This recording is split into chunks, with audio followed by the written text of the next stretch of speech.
Hello, everybody, and welcome to episode 12 of Handy at the Chandy, a Las Vegas podcast. I'm Table Games James, and I am joined by Boring Jack and Adam the Fraud Bauer. I will be quarterbacking this episode because it's number 12, and every third one, and 12 is divided by 4 times. So that's me.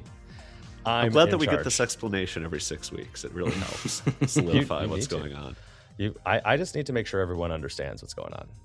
I think we're back trying to get through the last bit of our F1 trip that happened. We are so back. Gosh, what feels like a long time ago. And when I was at Zorkfest this last week, and I had multiple people asking me when they could finish our trip report. And I said, when we record it and then post it, because we hadn't recorded it yet. So I'm excited to be here. How are the two of you doing? Doing all right. I mean, this is going to happen every time the three of us have a trip together now. It's going to be a slog to kind of get through. So I hope people do enjoy the recap, because 3 people having a trip together is quite a lot. Yeah, I think we all have a lot of regrets coming out of the trip about that specifically. But 1, just going with the 2 of you, but 2, the amount of work post-mortem is quite a bit. All right. that's talking hating each other. So we are picking up Sunday morning, right? We left off. And if you're just joining us, you can go back to episode 11 and hear the first 2 days. Now we've got 2 more days to talk about, and we're picking up on Sunday morning. So Jack, why don't you lead us, because I believe we went to some place that is near and dear to your heart. yeah, Sunday morning, the first thing we really did that morning was we got to Bouchon when it opened at 8 a.m. And for the race weekend, Friday, Saturday, they had been doing kind of a more limited menu. They had been doing brunch longer during the day. That was gone by the time we got there Sunday morning, which was nice, because I know some of the people that we were dining with, Brian wanted to get a particular item that was not on their limited menu. So we got seated basically immediately. It wasn't super crowded, but there was, kind of a group of people kind of starting to congregate there as it got closer to opening time. The waiter was great. One thing he said that was, I thought, particularly funny when Duffy ordered the biscuit and gravy is he said to Duffy, he said, "Oh, us old guys love our gravy."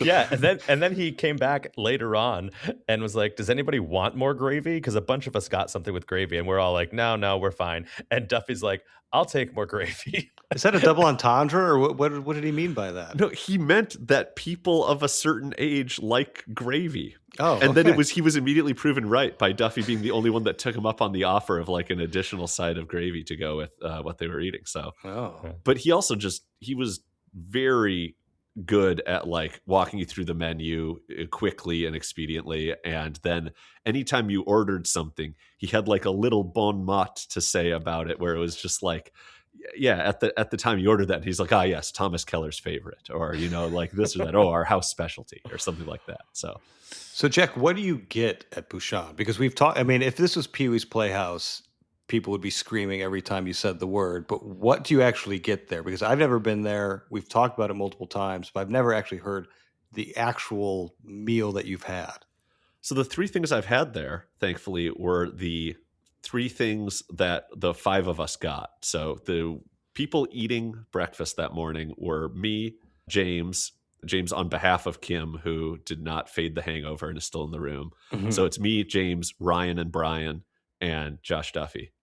And so among the 5 of us, I think we had 2, and all the dishes have fancy French names, but the staff just kind of call them by what you would call them if it was English. Great. And so there's one that's poulet et gaufres, and I'm just I don't know what that is, but it's chicken and waffles. And so when they talk about it, that's what they say. And when you order it, that's what you say. And then there's no real pretension that you know how to pronounce French words. Which you don't have really to nice. Point at a menu item, which is what I have to do when I'm at a place like that. Right, I just want this. Exactly. So I'm going to give you the anglicized versions of the dishes. There's a chicken fried steak, or a country fried steak sort of thing. There's a biscuits and gravy with some hot peppers. And there's a chicken and waffles. And those, I think, are the only... I've had the American breakfast there, I guess, also. But that's the least descriptive of all the things that they offer. I close my eyes and you're just talking about Cracker Barrel. When I hear you're going to Bouchon, this fancy French restaurant for breakfast, I'm thinking something way more highty-tighty than what you're describing right now. Well, you should go there, and then once you see the way the items are spelled on the menu, you'll understand why they cost so much, because it's all in French. That's what you're paying for, the characters, not the actual food. Yeah, you're paying for all the accentes and accentes on the words. Diacritical marks don't come cheap these days. They don't. I had the biscuits and gravy. I was going to go with the country fried steak, but I also didn't want to have 3,000 calories by 9:30 a.m. on that Sunday. I mean, us old guys love our gravy. Yeah, Us old guys you're love almost on gravy. the other side of 40 like me, so you're getting to gravy age. Yeah, and as Jack said, I ordered for Kim, and I asked, so this is the only thing that I did not like about the waiter, is that I asked for a coffee to go. Yeah. And then I asked for a coffee to go again. And then finally, the third time, I was like, hey, can I get that coffee to go? And then they finally brought it to me. Yeah, but I think you didn't have to pay for it, because by the time he remembered it, we had already signed the check. You got what you paid for. Correct. Which was no coffee for the first 2 times. But yeah. And then I brought that up to Kim, and Kim was so excited because she was still hungover from the multiple the night before. So it was a good time at Bouchon, and maybe someday we'll get Adam to go to Bouchon. Maybe. Yeah, I can't wait. Do they have the little barrel of the peg? Yeah, the little peg Southwest game, the triangle peg game on the table too. Yeah. Okay, so after Bouchon and after I did not have the 3,000 calories of the country fried steak, I finally did join you on a walk. Yeah, and we knew we were going to be doing a lot of walking this day in general, so we kind of did an abbreviated walk in the morning just from Venetian kind of down to MGM Grand and back. We kind of picked that route so that we could swing through Park MGM, where Adam and Jaron were settling in to watch the Bears game. And so this was kind of the first crossover event of the trip, at least for me, seeing Adam and meeting Jaron for the first time. And we got to see them at a high top they had at the sportsbook bar at Park MGM. And this is where Adam first shared with us one of the stories we heard last week, where a guy at On the Record was making fun of him for ordering a non-alcoholic cocktail. But also, he shared with us that one of the chandelier bartenders had given him some guff in this area. I think it's kind of important to do that now, because later on, once we get to Cosmo, we're starting to wonder like who the culprit is, because Adam's not with us, and we're like, is it this fucking guy? You know. So why don't you share that with us, Adam, now, so that they can hear it kind of at the same time we heard it. Well, let me back up to the sportsbook, the BetMGM Sportsbook bar. I guess that's what they call it at Park MGM. I should know. I've been there multiple times. You can book reservations there during NFL game day, which is nice. They stopped that for a while. They've restarted. So like the night before, we were wondering like, where are we going to go to watch the game? We can't chance it in Vidara, like in the suite, because it's not a national game. So we're going to have to go somewhere. So I booked the reservation the night before at 9:45. The biggest problem prior at that particular bar is that they didn't serve breakfast food. So getting at 9:30, 10 o'clock was like, I don't want nachos at 10 a.m., right? I don't want a beer and nachos. But they do now serve like breakfast sandwiches and stuff. So that was a really cool change as well. But yeah, we met you guys after watching the game and hanging out there for a bit, which was nice. Jaron and I headed over to Chandelier Bar. And this is where the kerfuffle with the non-drinking really came to a head, if you will. It started, as you said, On the Record last night, where the guy was like, are you sure you want this drink? I'm like, yeah, it's on your menu. But when I went to the bar at Chandy, we're playing, and I'm like, what kind of non-alcoholic beer do you want? And then he was giving me gruff about ordering a non-alcoholic beer just to begin with. I'm like, oh God, okay, whatever. But I kind of laughed it off. And then he said, we have Heineken Zero. I said, all right, I'll take one of those.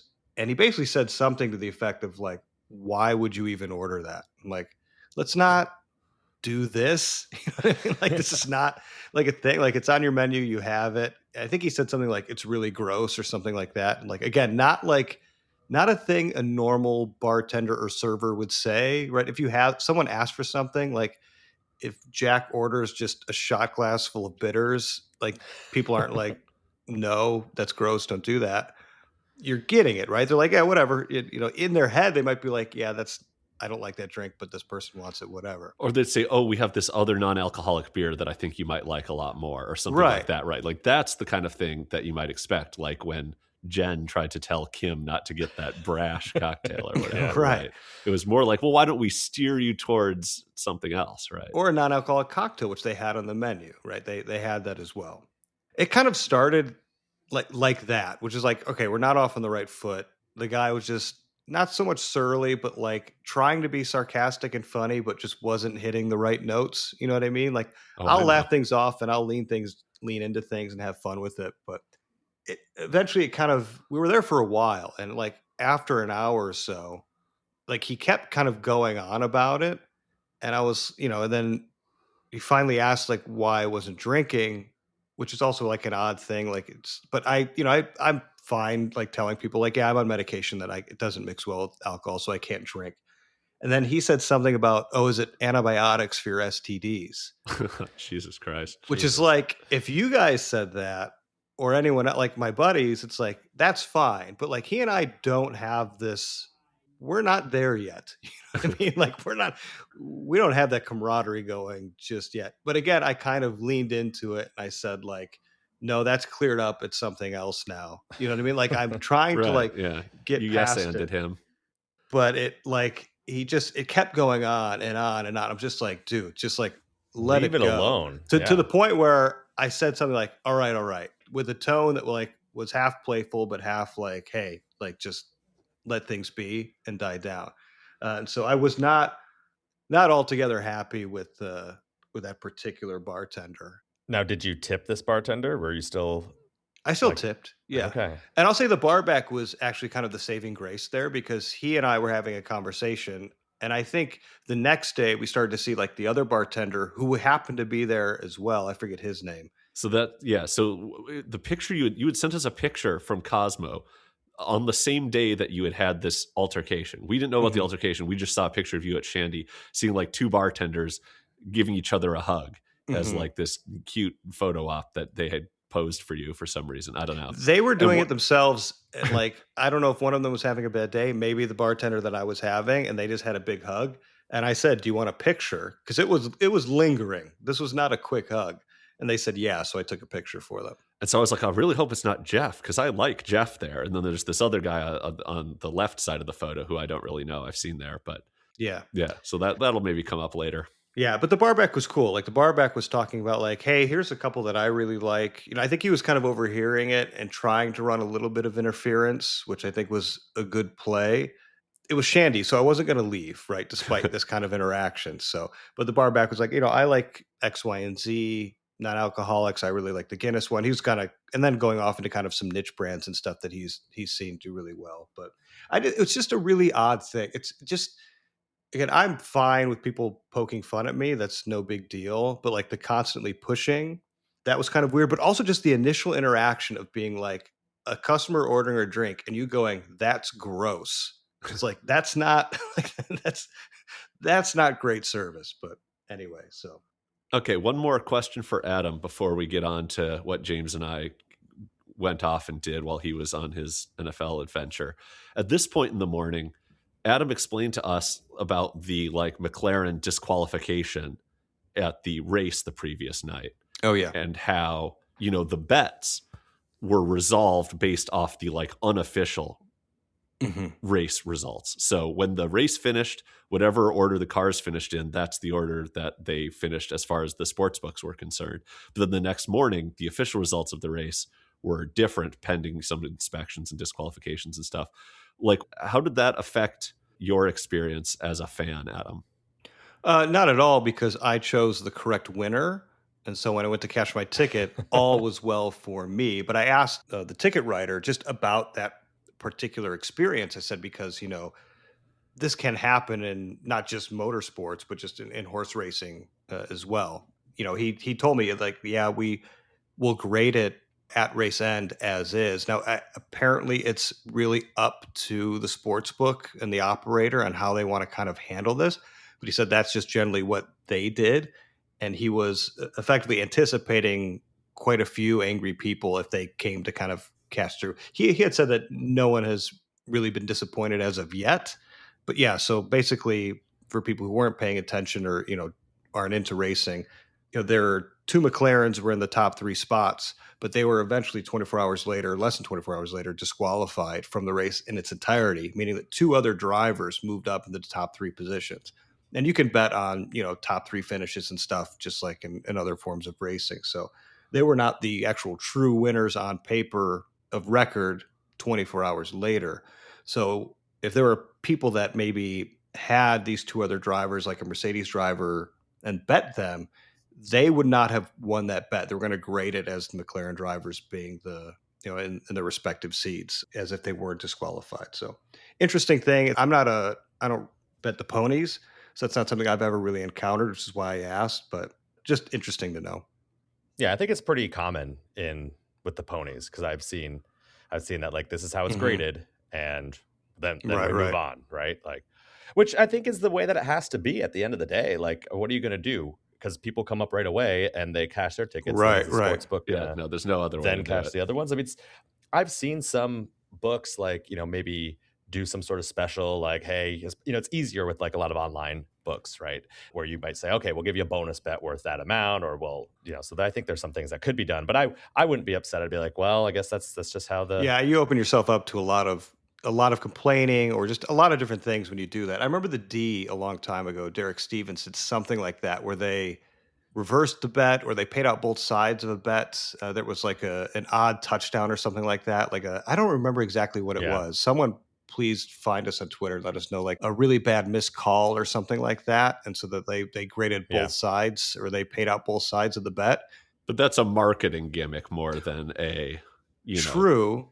But what they opened themselves up to criticism was a lot of people later on, if there's something similar that happens in another game, people are like, well, that's not fair because it should have been this. And so they're wanting it. We see that a lot. If you follow like sports betting Twitter, after that event, there's a lot of people like expecting grading to go differently or wanting it to go their way if kind of there's some oddity in the game where, you would expect it. But anyway, that's neither here nor there. Yeah, setting that precedent might not be the best. So we left Adam, Jack, and I don't remember anything special on the walk between there and getting back to Venetian, but I'm guessing you have 5 or 6 things you want to talk about. Like Jack being dressed like he was like cross-country skiing or something. He had gloves on. Oh, yes. You showed up to Park It was MGM. not as chilly as I thought it was going to be with the gloves. But no, I feel like even in this, I was wearing, more like an athletic fabric-y shirt. And so, a moisture-wicking shirt, people might say. Mm-hmm. I don't know. I get kind of sweaty even if it's only like 48 and sunny. And so, I don't know.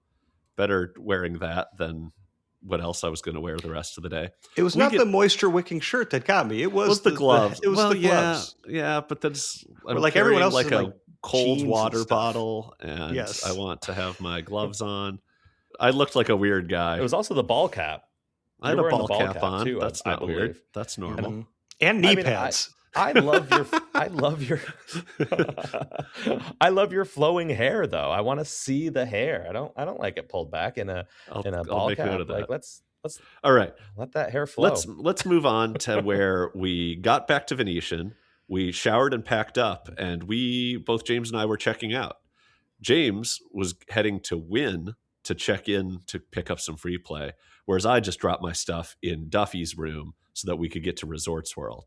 So before I get to Resorts World, do you want to talk about the like remote group poll shenanigans you were up to at Wynn?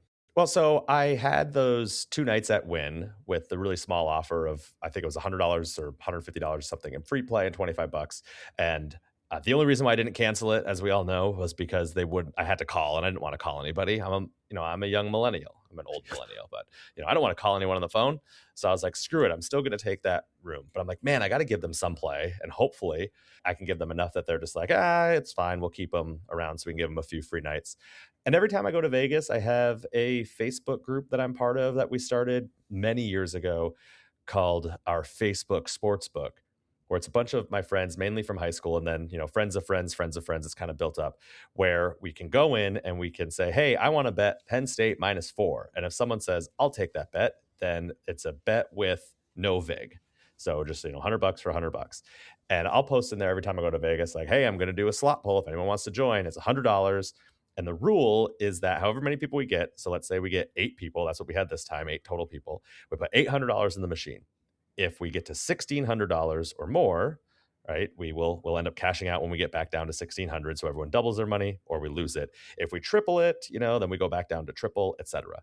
It was brutal. I decided to do, I was like, okay, we had $800. I'm like, all right, I'll go to Dragon Link and we'll do $10 pulls. So it wasn't like a huge amount. Now, of course, like That goes it fast, can go yeah. fast. Like I understand the variance. It could go pretty fast, right? But I'm like, if we can just get one bonus, and even if we don't win our money, like it'll be kind of fun. We didn't get a single bonus. I don't know if we got a line pay more than like $8. And it was like, well, I guess this is not going to show a lot of play. Kim and I left there and went to Resorts World a lot sooner than we thought we would. Because I was like, oh, we'll be able to play for, at least a half hour if we've got $800 in this machine. And I mean, I knew that there's a good possibility it would be short, but I was so certain. I'm like, we are going to at least hit a few $100s here and there. And we're going to play for a little while. I'm going to get my win points. Nope. It went fast. Have you guys ever done a slot pull? Like in like not in a way of, Professor Slots or something where they're like taking the thing of it. But have you guys done a slot pull with anyone before? I did on a Gamble Palooza trip with like Vito and all of them. And I remember like Vito miscounted the money at one point. So we thought he was $100 short or maybe $200. It was eventually rectified, but I did that. It's not my thing. It's good fun. I'm fine watching people do it and stuff, but yeah, just not, I don't know. I feel like the people who are doing the pulling and have their card in get a lot out of it. I don't know. I don't like this group putting all their money together and gambling like that. I mean, you just admitted to running an illegal gambling ring live on our podcast. So, oh no, it's not illegal because we have multiple lawyers in this group. That does. And I mean, if you're I've never heard of a lawyer. If you're not taking any arrested. vig, if you're not taking a vig, it's just too like you and I could sit here and I could say, "Hey, Adam, I'll bet you $100 on X, Y, and Z," and you're just like, "Bet." Like that's I would not like illegal. to see all your regulation documents for this particular. Anyway, but no, it's not for me. I've seen it, and I will do things like slot golf where you're putting your money together. We can talk about that another time. Like I think that's kind of fun, but like I don't. Like a remote pull where I put in money and someone else is there doing it. It's just not. I'm just not big. If someone's going to pull me, I need to be there in person. Yeah, I like getting the remote pull yeah. every now and then. Yeah, I don't even have anything for that. I have not participated in either live or remote pulling. Yeah. No, we'll get you back out there. Yeah, we'll get you out there. So anyways, it didn't go well. Then Kim and I walked over to Resorts World, had some free play there as well. Walked up to the bar then I saw Duffy, Jack, and Ryan there. And when we got there was an interesting character there. This guy. And what was going on, Jack? Because you guys had already been there for probably 20 minutes before I got there. Basically immediately after we sat down at the bar, this guy came up and he was just completely drunk off his ass and was willing to say as much. Like the first thing he said is like, "Hey guys, I'm drunk as shit." And what time is this? Noon. Okay. All right. Yeah, at one point he asked if it was light out yet. So I think unclear how long he had been at this, but he was so drunk he had forgotten. He would just keep forgetting things he said minutes ago or seconds ago, almost like he had memory issues. And so he just kept being like, "Oh, I'm drunk as shit. I'm from Nigeria. I went to William and Mary." And then he just said those three things a lot, but then he like kept trying to ask us about like the mayor of Minneapolis who also went to William and Mary, and he wanted to talk a lot about him when he found out we were from Minneapolis. And so, but he just kept saying like the same like six things over and over again, and was like way up in Duffy's space, and just like I don't know, he was like the most annoying guy I've had to interact with in Vegas for more than just a couple minutes, right? And that was what happened when I got there. He's kind of all up in Duffy's space. He's at a machine. He's not using the machine. And so Duffy's like, "Hey, can my buddy play there?" And he's like, "Yeah, sure." So then I sat down, but then he was all in my space. And he's like, "Where are you from?" And I was talking about State College, Pennsylvania. He's like, "Oh, that's where I was born." I was like, "Oh, cool." And I could see all of you just kind of like looking at me. There's no way he was born there. Wide eyes. No, he actually led with it. And you said something about being from Pennsylvania, and he went, "Oh, I was born in State College." Oh, it's like one of the worst where you're trying to like, it wasn't even like he couldn't have made it up. So niche that like there's no way this person connects with this and they'll leave. It's like, oh my gosh, I was born there, bro. But I will say that he left rather quickly after I got there. Like, I think he was about to leave. So I didn't have as much of an interaction as the three of you did.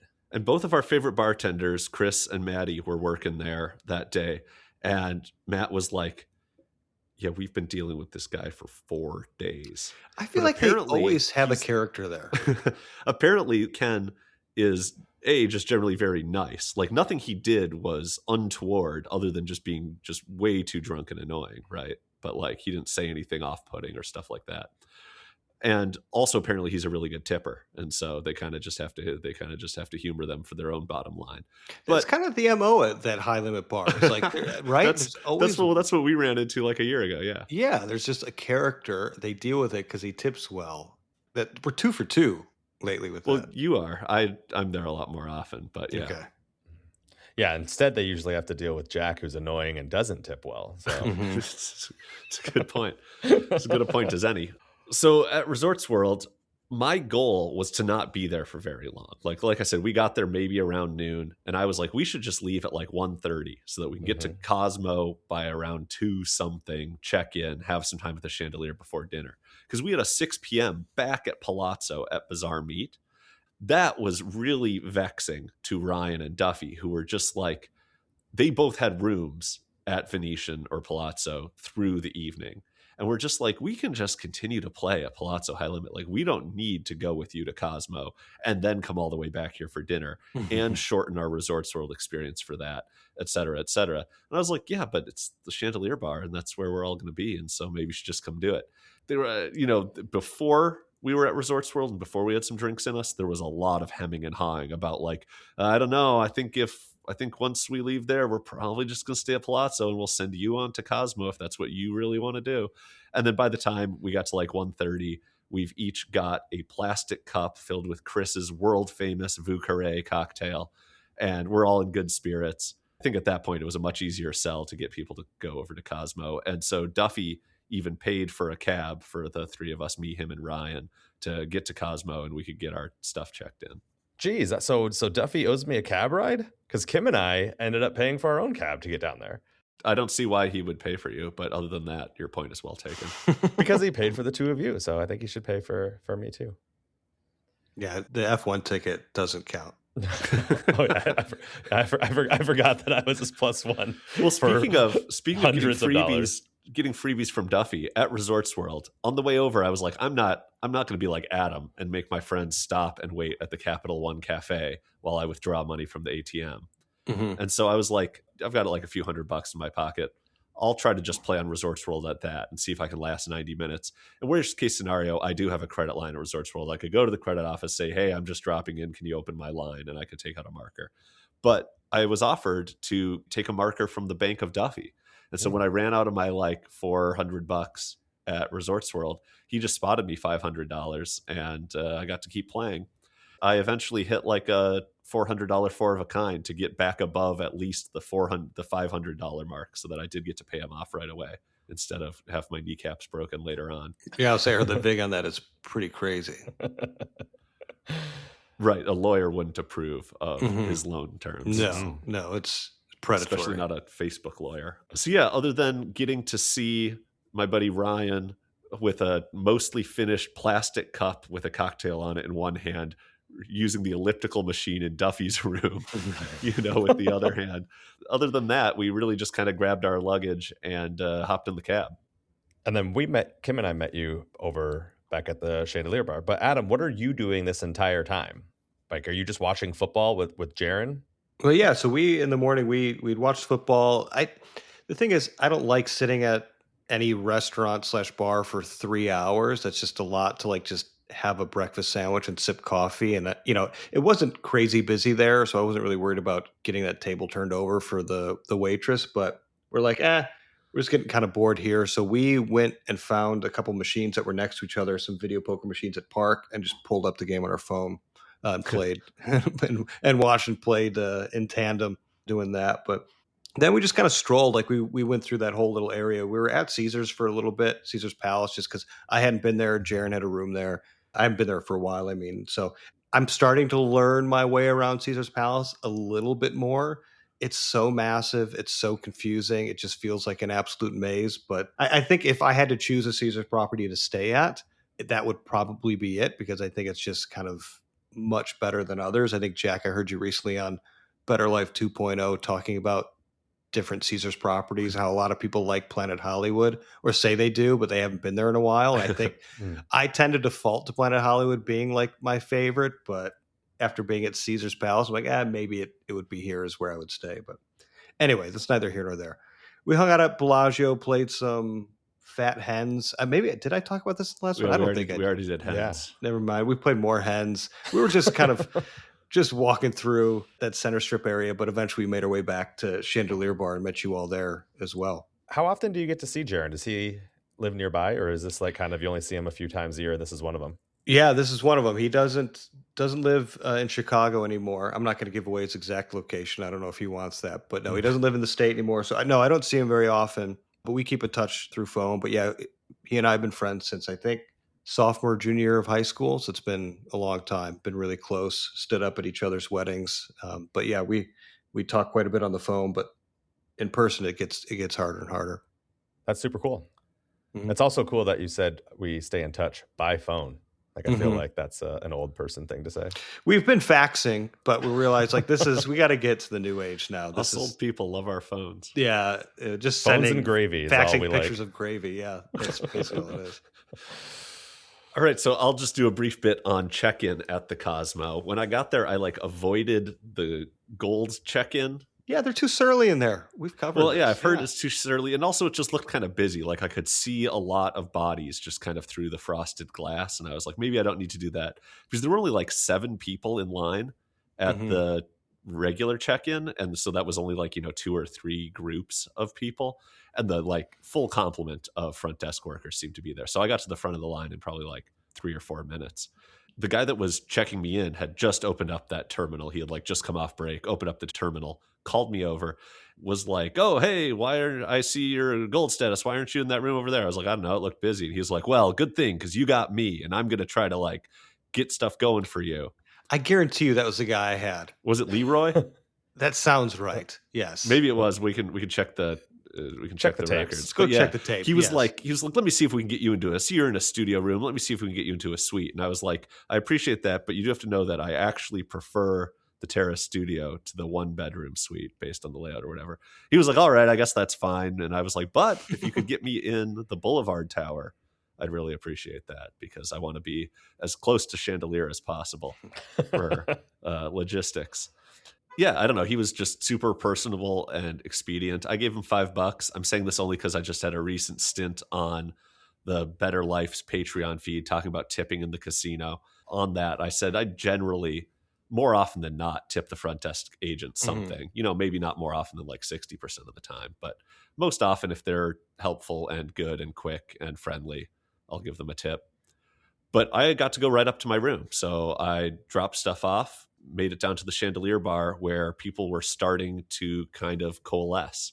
Yeah, we did not go to the front desk. I just did complete mobile check-in. We were only going to be there for one night. I didn't really care about the room.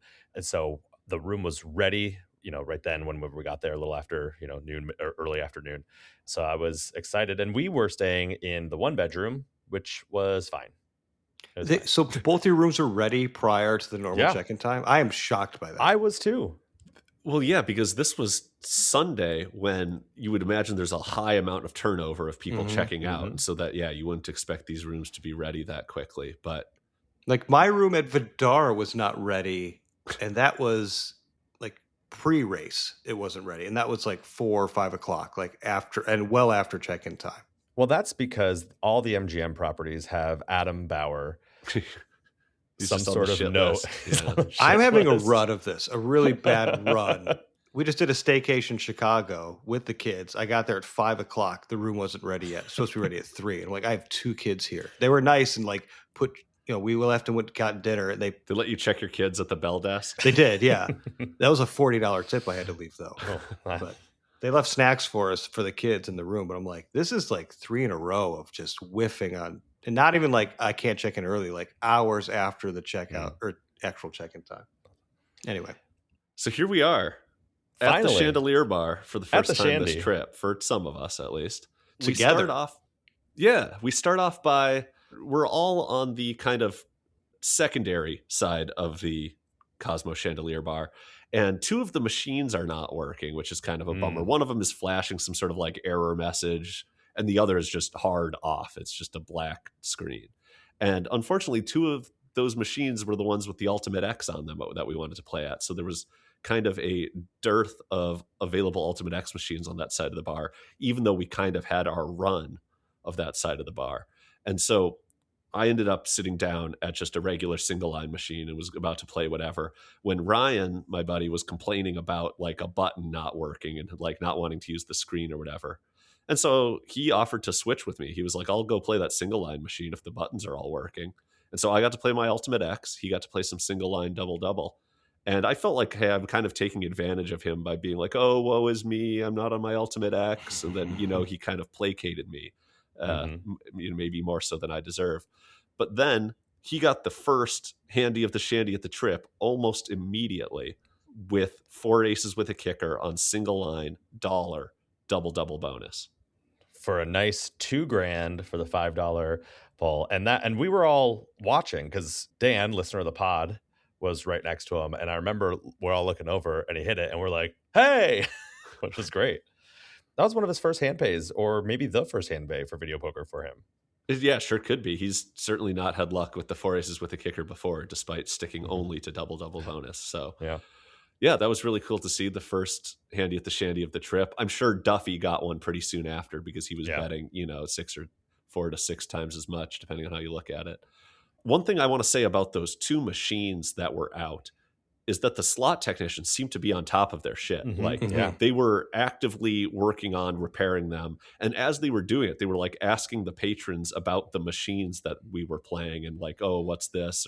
And I was showing like, oh yeah, this middle button doesn't really seem to work. My buddy was complaining about it and it doesn't work for me either.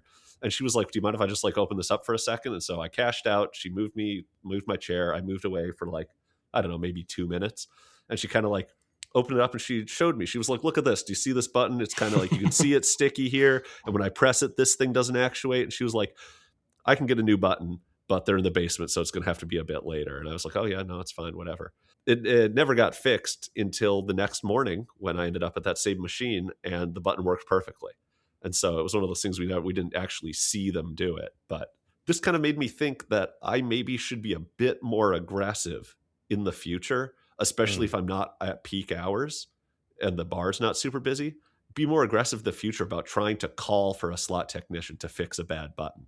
Because like, if everyone just doesn't say anything about it, they're never going to get fixed. And if they're that interested in making sure everything works, maybe it's just incumbent upon us as players to be more squeaky wheels about it. Yeah, maybe we shouldn't be the assholes on a podcast talking about how it should be a gaming violation to not have buttons working if none of us are ever telling people that they have buttons not working. It's like a McLaren car. It's on them to make sure it meets the regulations. It's not on us. Exactly. So, no, they should still be disqualified. But we ran into at the bar Alistair, and then followed by Shane and Karen of 360 Vegas fame. Alistair, too, of similar fame, I guess. Shane. Fame. Shane's nice. He listens to all the podcasts. Famous. Yeah, he listens to many of the podcasts. He was cool. I think I mistook him for a different Shane, but that's all right. I had left at that point, so I had to get back. I had to call the kids and shower and do all that at Fedora. So I didn't get to. I saw Alistair and Shane, but I didn't get to see Karen, which is unfortunate. But next time. One thing that I really liked is that Dan showed up, and listener Dan, the one that a few weeks ago I was like, oh yeah, friend of the pod, Dan showed up and was pretty solidly wasted. Which was awesome. He was just like having such a good time, which means he was really loud. And I was like, he's like, hey, yeah, oh. And he does this thing where like if he gets dealt 3 of a kind, he'll like ask someone next to him to like press the button. He's like, you're better luck than me right now. Come and do it. And I just felt like I was getting a lot of joy of just being around someone who was clearly having a good time. It did not tip over into the extremely drunk and extremely annoying part, which can happen. I feel like he was riding that line, and I was like, "Oh, this is great." I enjoy people riding that line. Those are the best people. We all got a little sauced, that's for sure. Yeah. And perhaps not Adam, but Definitely not me. so we did still, although, have to make our largest dinner of the trip, which was the 7 of us going to Bazaar Meat back at Palazzo. And we all kind of, I think, took different routes and ways of getting there, depending on how much time we had left. I know I ended up walking there. I walked there with Adam and Ryan. Yes. I was pretty drunk. You're gonna have to fill me in. We were gonna grab Jaron at Caesars, and then that ended up being we'll just see him there. I don't think he was ready. Yeah, Duffy had to catch a cab because his ticket got stuck in the machine and his room wasn't ready and he had to change and he didn't know what he was doing. And so he had to catch a car. But we did make it there. I know James got there a bit before us and was a little worried about kind of how long we were taking. But we got there maybe at like 6:04 for a 6 p.m. reservation. It's like the end of Ocean's 12 where they're all just randomly walking into the room as friends at different times. Like that's just how Bazaar Meat went. And it was fine. It all worked out. Yeah, it all worked out. Kim and I had to go to Wynn. Our stuff was at Wynn. So we went to Wynn to shower and get ready. And so we were there early, 10 minutes early, 5 minutes early. 6 o'clock comes around and I'm like, maybe I should check in. And I didn't know who booked the reservation. So You're like, do you have a reservation under a guy's name? Yeah, exactly. And I didn't even know how many people it was. I was like, it's like 6, 7, or 8. And then I did the 6, 7 thing. It was great. Kim laughed and no one else got it. And they're like, who's it under? And I was like, maybe Jack or John Mulaney. No. Is it Adam Bauer? No. Ryan something, because I didn't know Ryan's last name. And they're like, oh yeah, Ryan for 8. I was like, okay, yeah, you have the reservation. Wait, why were they allowing this to continue? Like, why did they allow you to eventually match it up? Exactly. I was like, I just want to let you know that 2 of us do are you have an Andrew for 6? Exactly. Or do you have like a... But doing Mad Libs reservations at this point. Yeah. So we all got there. The latest person to arrive was Duffy, I think, but the rest of us were all there within I feel like 5 minutes of the reservation time, which is fine and well.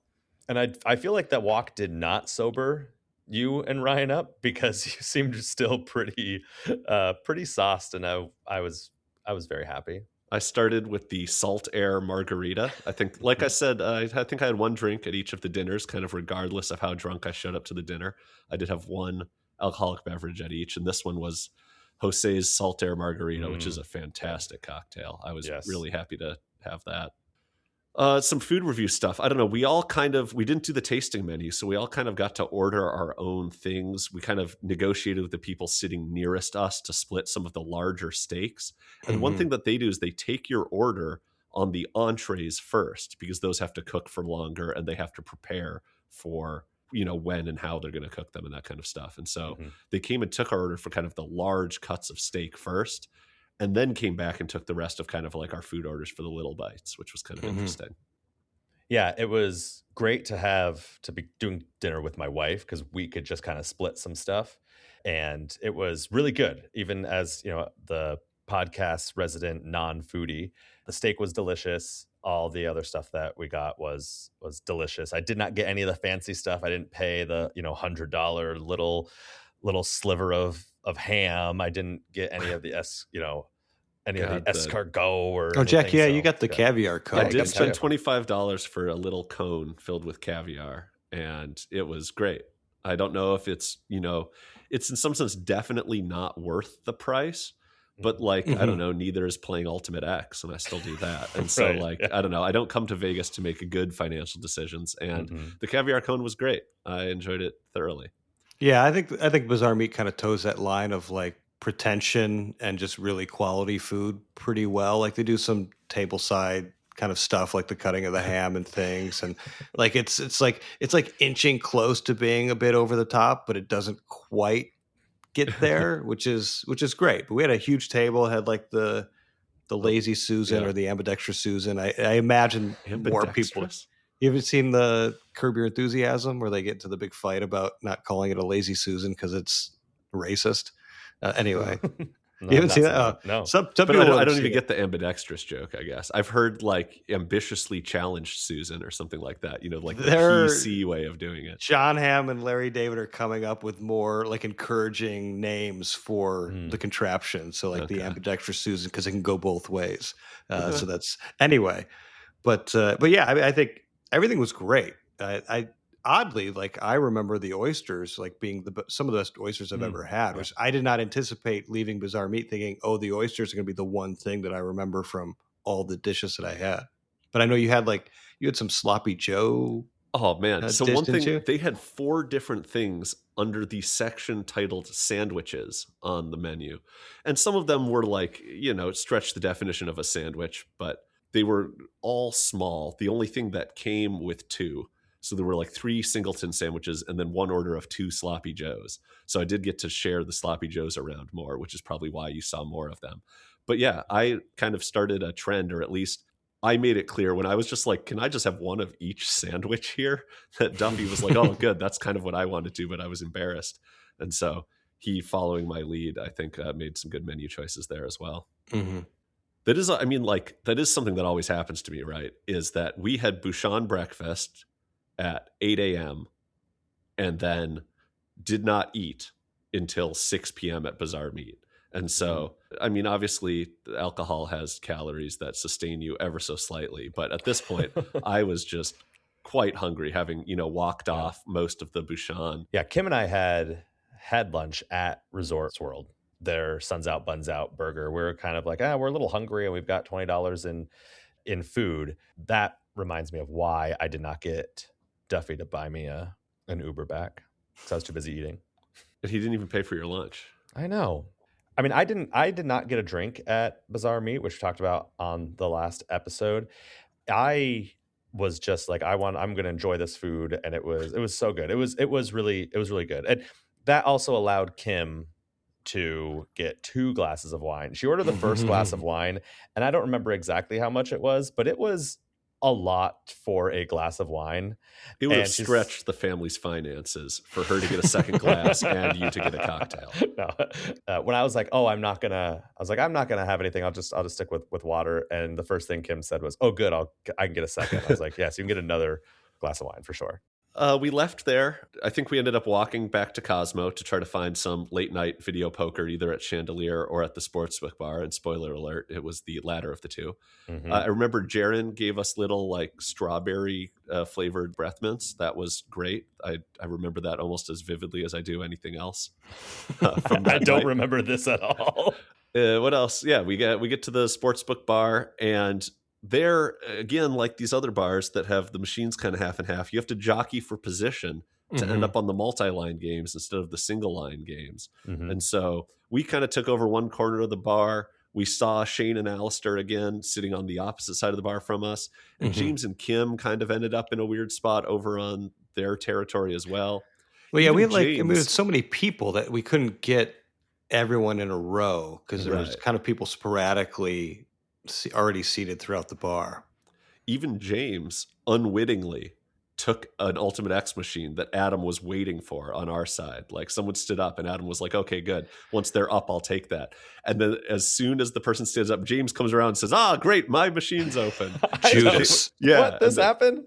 And then Adam was like, oh, okay, Judas. And then we had enough people shuffling in and out that Adam got to play Ultimate X pretty shortly after. But it was pretty funny for me to just be watching this all happen. I did not know that this happened. All I know is Kim and I were on the other side and we were playing, and I looked and I was like, oh, that machine's open. And so I quickly cashed out and I ran over there. I did not know someone else I didn't know, Adam, you were trying to get there. And not only that, the guy next to me was smoking pretty heavy, so I was like, I gotta get out of this mess too. And then there goes James. He sprinted. I sprinted. He used Jack's walking shoes and knee pads to just slide over there. I feel really bad now. I don't, because he had a good hand too. Yeah, because that was about. That was I got there and like, Jack, you must have left like 10 minutes later. And I could not believe this. And I told a lot of people this at Zorkfest too. I was like, the one thing about Jack that you can say is that he does not give in to peer pressure. I was like, Thank hey, you. Jack, like, this is my only night that's going to be at the Chandy because Kim and I are leaving the next day. You should stay out later than 10 o'clock. And you're like, nope, my phone just went off and it's 10 p.m. So I better press this button and cash out and walk on up to my room. And I was like, oh, okay, fine. I like how you say I don't give into peer pressure, but yet I went to Vegas for Formula 1 for like no fucking reason. But other than the peer pressure, of course. Yeah, of course. Yeah, the only thing I have before I like went to bed is I think I was really thirsty because I remember just greatly enjoying the club sodas I was having there. I was just like, this is the best, Like I was chowing down on some bottled water and club soda with lime. But yeah, I switched to go to bed, and then before I even made it up to my room, I had pictures of 2 great hits from James and Adam. So why don't you guys talk about what happened after I left? I don't remember what exactly I hit, and I clearly did a ton of research before this, but it was like $800-900 or something like that. We were all generally playing the same game, same denom, but that was kind of the biggest hit I had. I'm pretty sure you hit trip.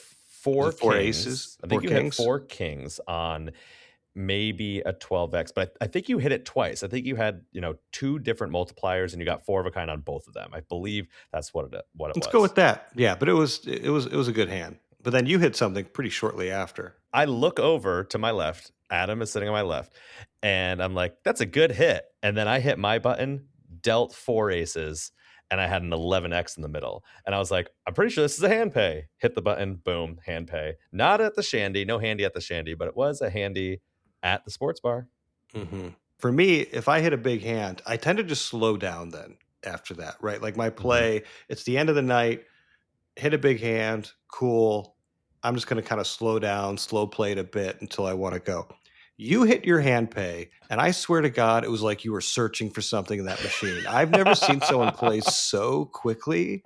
Like, it was like there was a particular hand you needed to hit, like you were checking boxes off. And I'm like, I look over and you are like speed running through Ultimate X. It was insane to me. I get really excited and I'm like, I want to play. I want to hit something else. Like that feeling of getting a really good hand with an 11x. You're like, I need more 11x for sure. It was intense. Like Alistair and Shane were there, and like Shane was talking to both of us. You were like, yeah. And like you were just playing and playing and playing. That's not me. That's not me at all. It was not, like I understand why our offers vary considerably. I think I'm probably the slowest player of the 3 of us. When I hear about the different offers that we have, like now seeing it in person, it actually makes sense because the rate that you were going, it was like I said, world record setting pace at that point. Yeah, that was one thing that I need to. Maybe in the new year, I won't play as fast. It's not a criticism. I think I make the most mistakes out of the 3 of us too, and I play the slowest, but it was just something that I definitely noticed. Like, do I have to pick the intensity up a bit for the show? Because I'm not at this level. So I had planned on, and we had talked about this on a previous episode. I told Duffy, I was like, hey, I want to do dollars at some point. Like I want to do the $30 a pull. I'm going to put aside $2,000 and I'm just going to see if I can hit something big. And I was down so much at the Venetian Palazzo that I was like, nope, it's not happening this trip. But once I hit that hand and I was already up for some other stuff for video poker, I was like, oh, I have a little bit of a cushion. I'm going to do that now. I ended up playing for a very long time, probably like, I don't know, close to 45 minutes of dollar double bonus at Ultimate X. And I lost $750, which was not too bad for that was amazing. No. I didn't hit anything huge, but I had a couple of hit a full house on a full house for a good number, a good chunk of change. It was like, oh my God, like this is a lot of money. Like, oh, if I were to hit 4 aces, I might get $20,000, etc. So it was like a big rush, but it didn't make me feel like, ooh, now I can't go back down to the other level. So I did play that, which lost some. But then I went to bed because it ended up just being me and Kim. Everyone had left the bar. It was me and Kim sitting there again. We're like, well, I don't want to throw up in another hotel room on this trip, so maybe we should go to bed too. Yeah, I mean, once Jack left, then I got offended because Duffy's like, yeah, I think I'm going to go too. Like, are we not? I thought our friendship was stronger than this, that we could survive a Jackless, video poker session, but apparently not. So Duffy went up, and then I'm like, well, those old guys like their gravy and they like going to bed early. Yeah, he put his little gravy mask on, and And then one last thing before I went to bed, and then we'll probably call it for this first hour, is Kim and I were walking because we're like, I guess we'll go to bed now.